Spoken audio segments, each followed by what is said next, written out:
那有什么方法可以减缓这个疼痛吗？减缓哦，讲一些快乐的事，讲些快乐的事，好没用，好没用。不然怎么办？刺青就是会痛啊。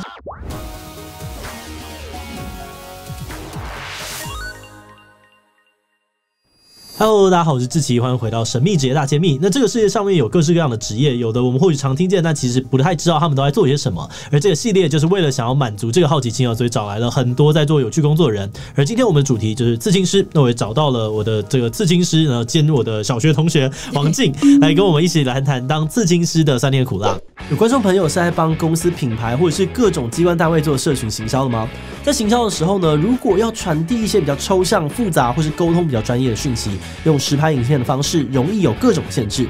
那么推荐你呢，这个时候或许可以考虑用动画来解决哦，因为透过解释型动画的视觉转化呢，可以让受众轻松的了解产品的功能或者是服务的价值。而形象动画呢，则是能够用充满想象力、生动有温度的方式传递企业的核心价值，奠定品牌的长期影响力。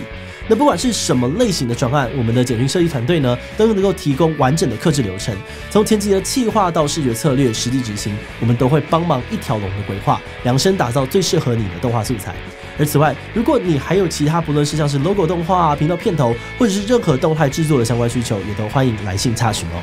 那请王静跟我们观众自我介绍一下好吗？嗨，大家好，我是王静，也是志祺的刺青师。这样讲起来好怪哦。那第一个问题，我觉得很想问，就是你当刺青师多久了大概4年半左右。4年半左右。那当初是为什么想要开始当刺青师？其实一开始我是念平面设计，但那时候刚好大4的时候就去刺了一个青，就是有了这个念头，然后又刚好比较喜欢画图。其实画图在台湾能选择的职业其实没有像国外这么多，所以才会想说，刺青的话，他们都在画图，好像蛮快乐的。那时候很单纯的这样想而已。那刺青师通常身上都会有很多的刺青吗？这很不一定，因为我认识有一些刺青师，他是完全没有刺青的。而且我的刺青其实在圈内其实算不多，就只是包手一支而已。那你有想要变更多吗？就怕痛啊，怕痛。对，而且包手之前，其实我本来想先刺胸口，但那时候是看客人各种狰狞的表情，我就觉得好像很可怕，我还是先手就好了。因为其实刺青有分，就是难易度等级，胸口跟侧腰算是最高的。为什么那边会最高？因为它皮肤比较薄，就是在骨头上面，所以就是觉得太可怕了，所以还是先缓缓。假设我想要刺这个地方，这地方也是骨头，所以它应该也会很痛。会比较疼痛，但其实手臂都还好，那都算初学者阶段啦。如果连手臂都撑不了，建议先缓缓吧。那有什么方法可以减缓这个疼痛吗？减缓哦，讲一些快乐的事，讲些快乐的事，好没用，好没用。不然怎么办？刺青就是会痛啊。如果真的很怕痛的话，有些人会问说，可不可以敷麻药？但是没有这么建议，因为有些人会对麻药过敏，还有那个就是要等1-2个小时。有些人会就是敷完之后，就是会有一点灼热感啊之类的。好，那可以跟我们介绍几个你自己最喜欢的这个刺青的作品吗？每一张图都算蛮尽力在做，但是会有特别喜欢某一些风格，像是一些机械类啊，或是一些比较猎奇类的东西。还有一些是会加入一些台湾元素的，像是这一张后面是那种台湾的窗花。像这种类型的我也是蛮喜欢做的。你国小的时候就很喜欢这些东西？对耶。我一直后来到长大，我有一次看到作品，我就觉得这个人好王静啊，真的是王静，就是我。对，而且这个风格是不是在台湾其他人比较少啊？黑暗的风格其实还蛮多的，以刺青来说，可是每个人做的感觉都不太一样。我在看作品的时候会觉得它就是带有一点奇幻感，可是好像还有一点点日系的感觉。对啊，因为就是很宅啊，很喜欢日本，很喜欢日本文化的东西。那时候做一做就觉得，日本很多可以用的素材，像是艺妓啊、花魁、忍者啊，甚至女高中生，他们都有一个很既定的素材跟印象。可是台湾的话，比较没有人在做这一块。如果有人找我做，我也很乐意，因为现在比较没有时间画认领图。可以跟大家介绍一下认领图这个东西的概念吗？PO 上去，然后如果有人要的话，就会领。可是认领图基本上是不太能改，像是改颜色啊或什么的。所以一般有一种就是像我这样子已经选好图了，我就跑去找一个人完成。他这种就算是代工，我只是就是他已经有固定的图了，然后我只是做一个技术上面的事情。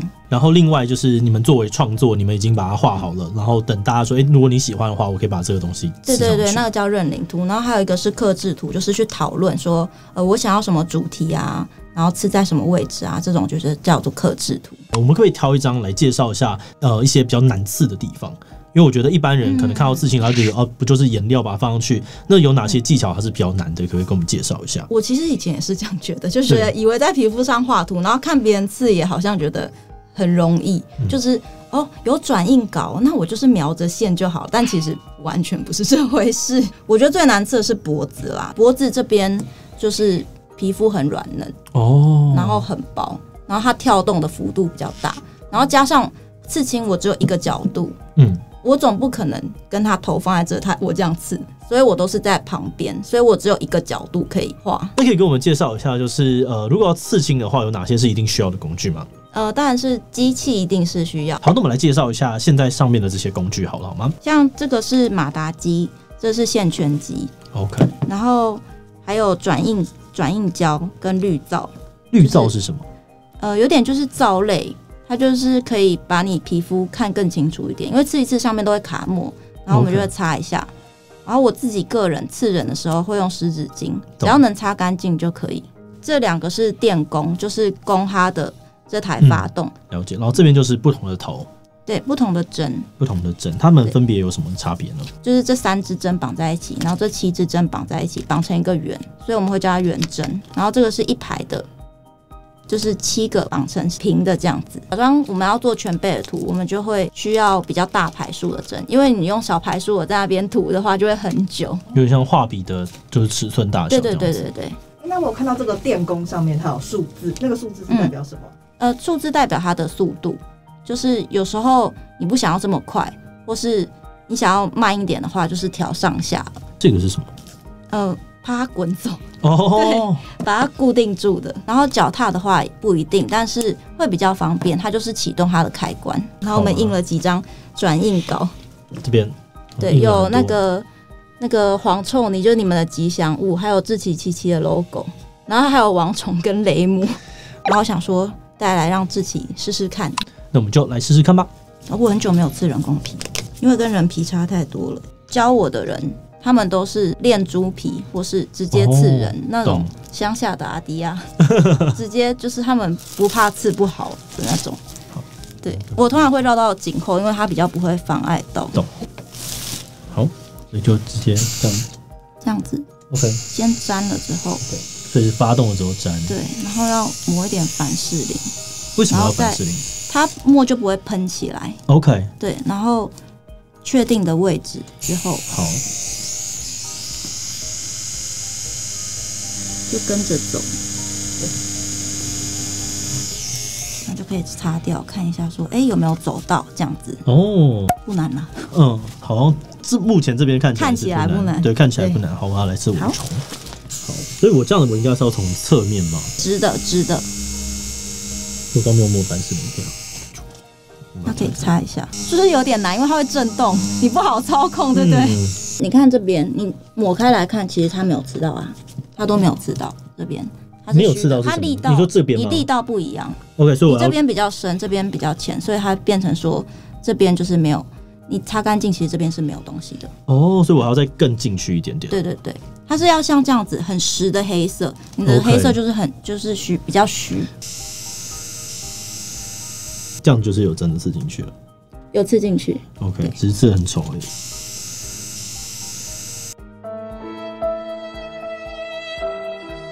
如果要学刺青，要怎么开始学啊？常见的入门方式有自学啊、拜师，还有缴学费。就缴学费比较像是课程的方式，自学的话，首先就是朋友要够多啦，因为总是要有人给你刺，你才可以累积作品量。自学虽然比较自由，可是会遇到很多问题，就是没有人可以带你，你遇到问题没有人帮你解决。你要买什么颜料啊、什么器材啊，那些也需要有人稍微指点一下。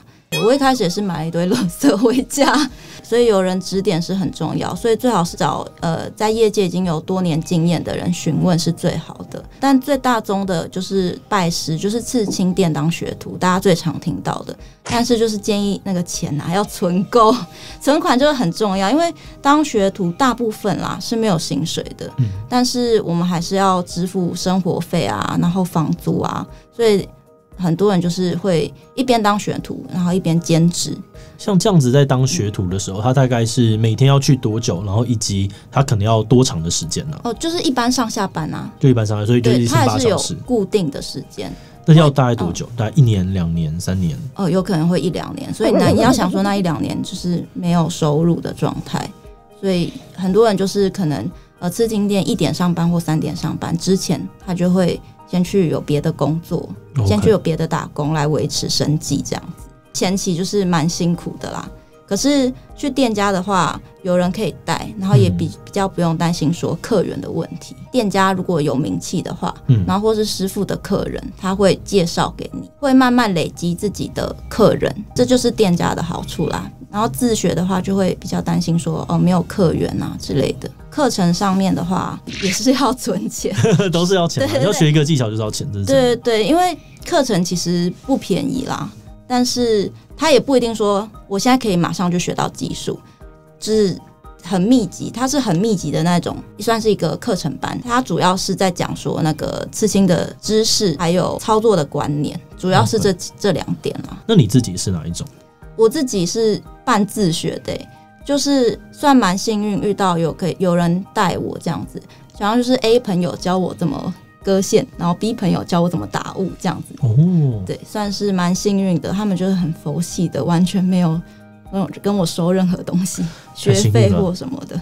对，算是非常幸运。然后加上大学的时候有画插画吧，比较有累积。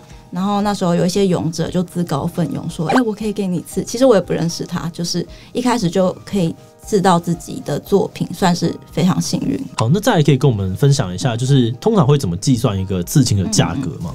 可是这个就是要看风格啊、位置啊、大小，就是还有内容的难易度。很多人都会问说：“这个刺青多少钱？”就是很难直接说。就假设我今天我已经想好了，我要刺这边，我要刺一段话。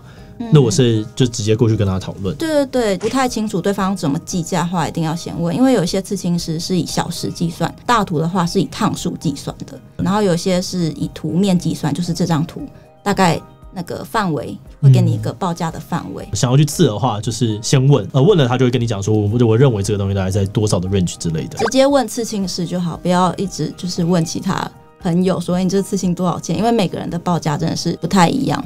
那很多人都说，刺青其实就是客人跟刺青师共同讨论出来的创作。那你们通常会怎么发想或者是沟通这个图案呢？我讲我自己的状况，我通常是会透过我问对方答的方式，比较能够厘清说，彼此想的东西有没有落差。因为客人会讲得太虚无缥缈，他形容的词跟我想象的是有落差。像他说我想要神秘感的东西，但他的神秘感跟我的神秘是不太一样的。OK， 那像这种讨论的，他大概占比会多少？就是实际跑过去找你说，我想要黑暗一点点的，我想要什么，然后你最后讨论出一个，我觉得这个其实适合。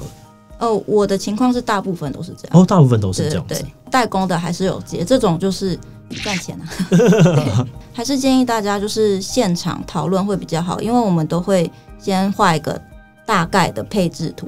有些人甚至会画草图。先放什么，然后之后你还是要进电脑完稿。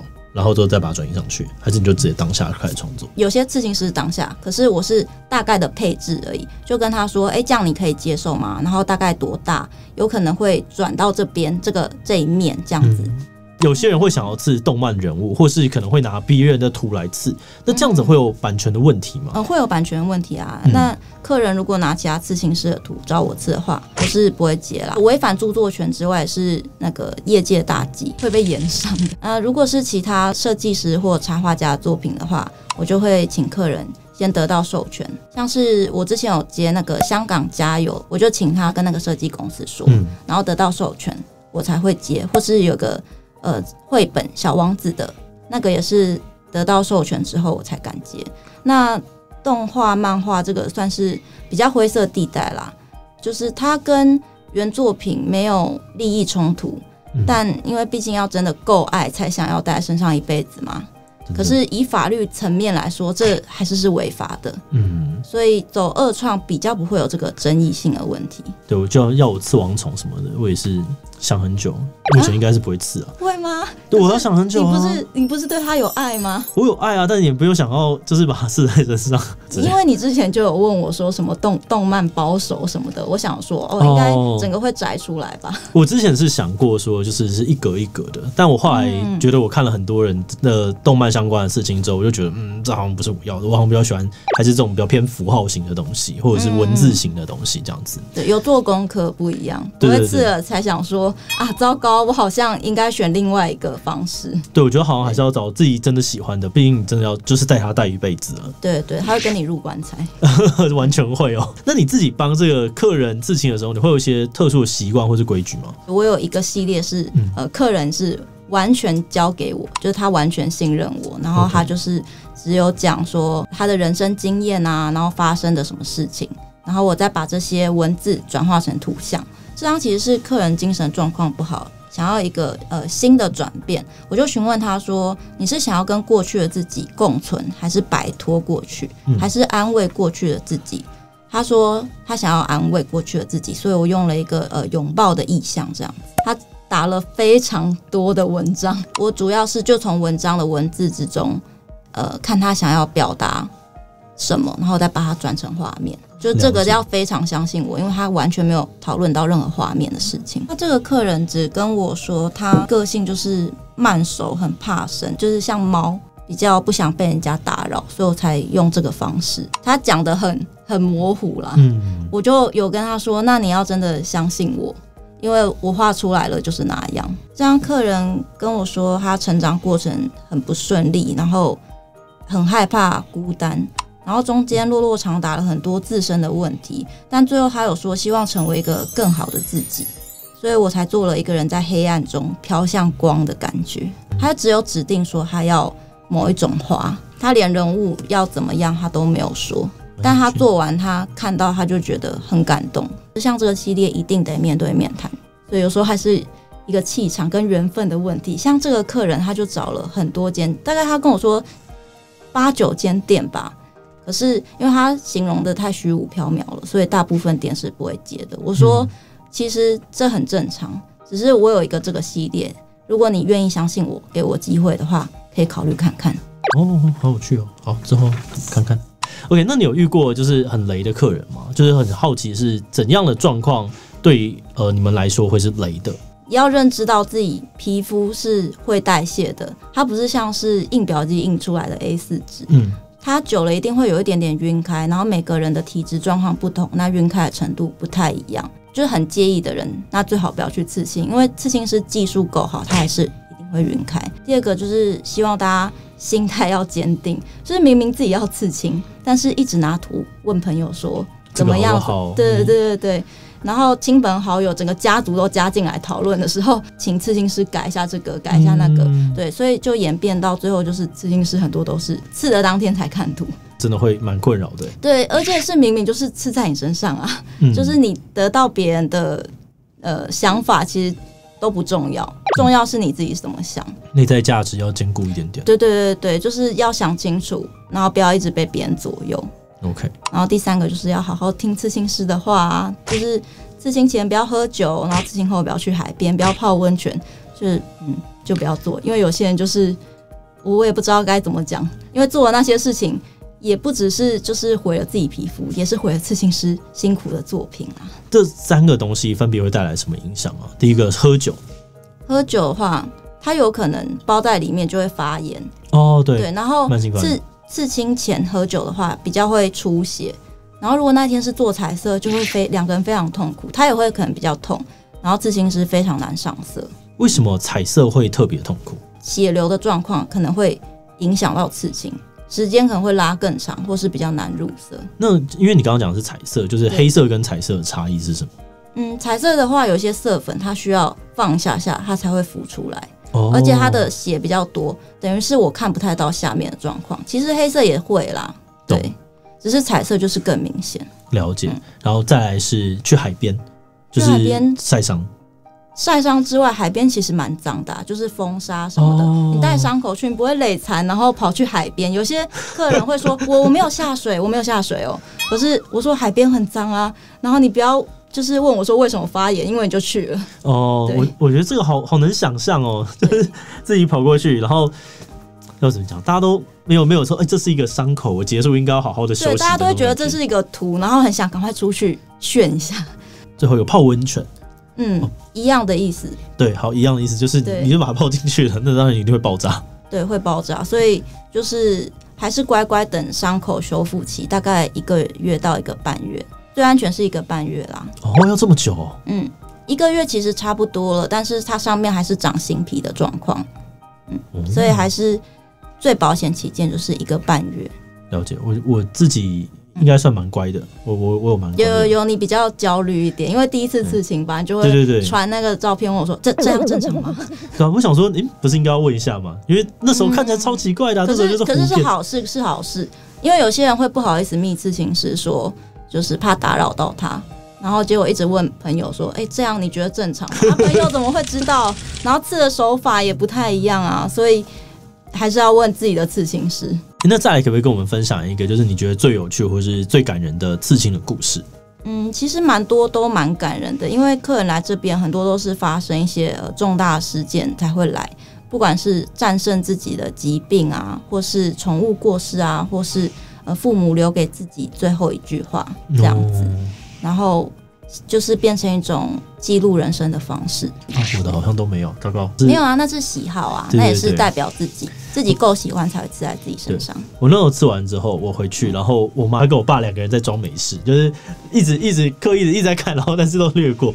然后后来我打耳洞的时候，我妈才说：“你怎么打耳洞？”我就说：“打耳洞很正常。”我想说我刺青你都没有管了，我当然就跑去打耳洞。我还会再刺第2个人、第3个，先跟你讲。他说：“大部分客人都是先斩后奏了。对，如果你先去问了，你就不会刺了。那我们再回来好了，就是那这个工作有没有什么是让你觉得最辛苦的地方啊？我觉得每个刺青师的答案都不一样，但我觉得是跟时间赛跑这一点，因为自己跟客人的体力都有限，然后现场也会有很多临时的状况，可能有图的调整啊，或是客人流血比较多，或是客人晕针等等的，所以要在这样的状况之下完成作品。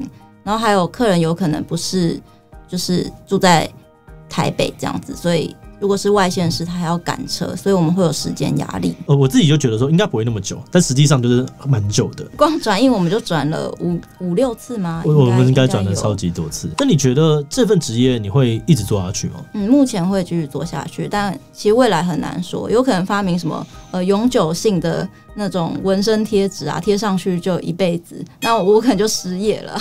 但是没关系啊，就是能让我继续画图跟创作，我觉得就 OK。就是也不一定要做刺青，刺青只是一种美彩而已。